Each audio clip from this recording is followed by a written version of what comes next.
Kenyan politician just called on a former U.S. president to launch a military-style raid in Nairobi. This is Kenya News Update today.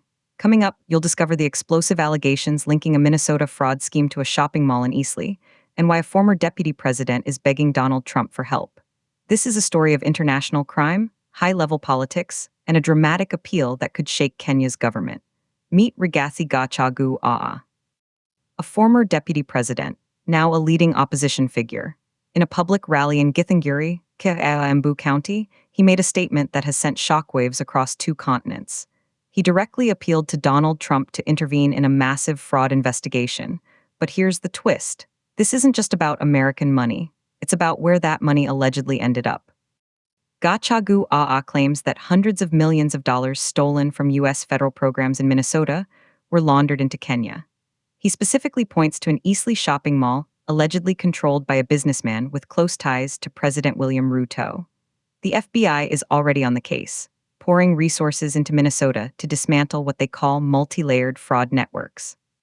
One scheme, called Feeding Our Future, is described as one of the largest COVID-era frauds in U.S. history, and investigators believe the stolen cash didn't stay in America. It traveled, through shell companies, through international channels, and into Kenyan real estate. This is where the story escalates from a financial crime to a political bombshell. Gachagua didn't just make an accusation. He made a direct, public plea for action. He urged Trump to, quote, "do what you did in Venezuela."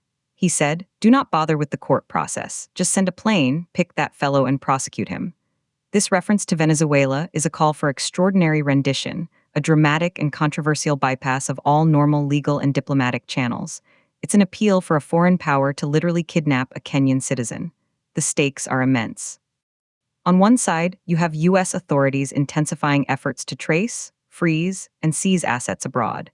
They are reportedly looking at luxury properties in Kenya bought with stolen funds.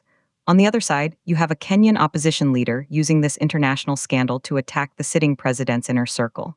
The Kenyan government has not officially responded, but the silence is deafening. This puts President Ruto in an impossible position. If the allegations are true, it implicates his allies in a global crime. If they are false, it shows how domestic politics can weaponize international investigations. But here's the part that will blow your mind.